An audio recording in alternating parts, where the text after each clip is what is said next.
Come November, voters throughout California will decide on a handful of propositions that include taxes for public safety and education, plus revisions on the three strikes law, repeal of the death penalty, and labeling of genetically engineered foods. To help sort through these measures and explain what might happen if they pass or fail are my guests Carl Luna, professor of political science at Mesa College, and Thad Kousser, professor of political science at UC San Diego. Let's start with Proposition 30, Governor Brown's tax initiative. This is actually, Thad, a constitutional amendment, and some say it's two taxes rolled into one. Explain it for us. Yeah, it does two things. The first one affects all of us. It's going to raise sales tax for the next 4 years by a quarter of a penny for every dollar that we spend in California. It's small, but it does affect all of us. The second one is the so-called millionaire's tax. It actually kicks in if you may on incomes over $250,000 for a single person or $500,000 a year for a family. And then you have a 1% increase in your income tax. And then if you get more money, it's a 2%. And then finally, for incomes over $1 million for a family, it's a 3% increase. So there's a little bit of the kind of occupy, reduce the income inequality in California to bring in $6 billion a year in new taxes. Before we move on to what the tax actually pays for, it's called a temporary tax. And my question to you is, are there such things as temporary taxes, and why does anybody think that our economy will be better in 7 years? Well, the economy is going to go up and down, but we've had temporary taxes at the worst part of the recession that actually expired, and voters said no to an increase of them. Now, political logic would dictate it's easier to go back to voters to extend a temporary tax increase, but Sacramento would still have to come back to voters or get a 2/3 vote of both houses in Sacramento to extend this once these things expire in 4 and 7 years. Okay, so a little safety net there. Carl, this is supposed to increase the governor's tax initiative. Prop 30 is supposed to increase revenue by about $6 billion a year in California. Where's that money going? The bulk of it's going to education, and of that, the bulk's going to K through 12 education, with some money then going to post-secondary, the UCs, the state system and all. And then some money goes to law enforcement, to public safety initiatives. They kind of spread a little bit of money around to every constituency to try to maximize voter support for the entirety of it. What happens if the schools and those services, public safety services, don't get this money? What if it doesn't pass? Well, you've heard of the fiscal cliff in Washington. We've got like the fiscal crevasse here in California. The schools have been reducing budgets for the last 10 years for the most part. There's not a lot of fat left in their budgets to cut through. If you don't pass this, you're looking at hundreds of millions of dollars in mid-year reductions this year alone for school districts. The UC systems, which are pretty much privatized anyway, they get very little money now from the state, get even less. Tuitions go up. Law enforcement, municipalities will have to struggle to find money to cover monies they otherwise wouldn't have to keep cops on the beat. And that's not the only choice voters have. Proposition 38, when it comes to taxes, a little bit confusing. A similar tax, Molly Munger's tax.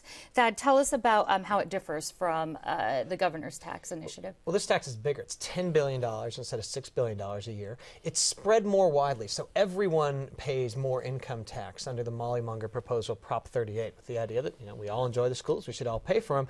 And finally, all the money, all $10 billion a year, is locked into schools. Can't go for other budget balancing and law enforcement provisions. It's directly to the classrooms. All right. What happens if, and all this up to both of you, what do you think will happen if both of them pass? The one with the most votes goes into effect. That's right. And what I meant to ask, the one with the most votes goes into effect. What happens if they both fail?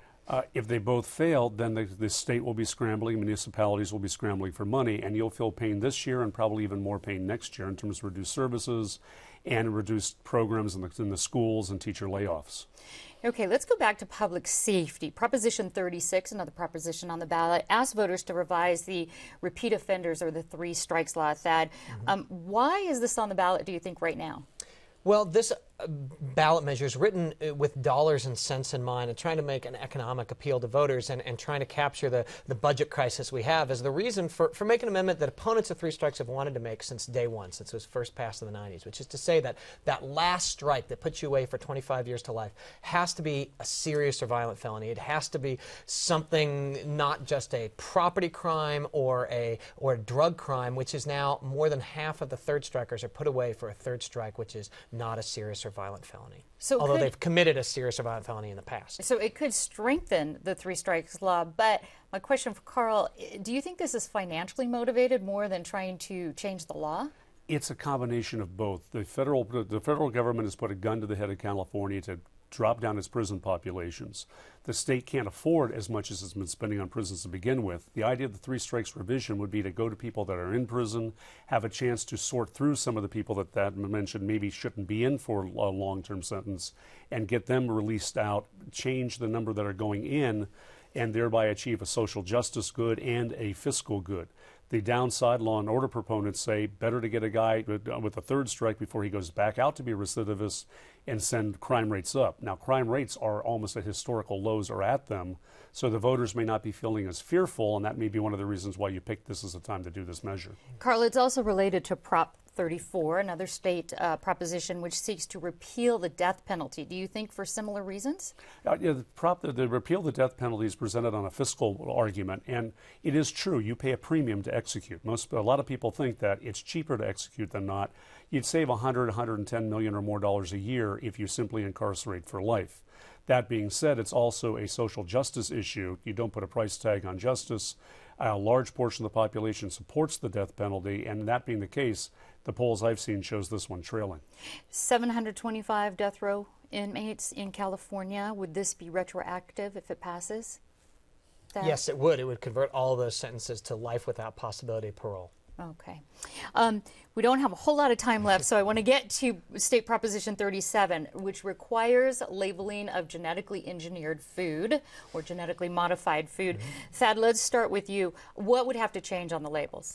Well, it's going to have to say that it was genetically engineered, or with some products, there's a possibility that genetically engineered food would come in, and this applies to everything from produce to canned goods, except for it exempts a few things. It exempts alcohol, and it exempts organic food. So we can still have our Chardonnay and our organic brie in California without this, but everything else we'd see an almost cigarette label-like warning telling us that look, this is Frankenstein corn, these beans were genetically engineered, and it doesn't take a stand on whether that's good or not, but it lets consumers know. And just to be clear, organic food can be genetically engineered, so it wouldn't have to be labeled. Yeah, that's one of the exemptions. So there's an exclusion, absolutely an exclusion.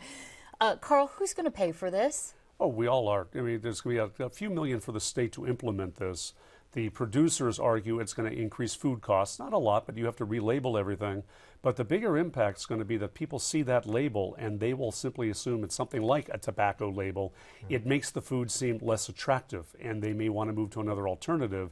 Problem is, there aren't that many other alternatives. You may just have to put a big genetically modified label right in the front of every supermarket, because a lot of the food in there, if not most, has been genetically modified now. All right, a lot to talk about on that. We are out of time, but there's a lot more of you, both of you, talking on our website today about these state propositions and some local propositions as well. Carl Luna, Thad Kousser, thank you so much for being here. Thank you. Thanks a lot.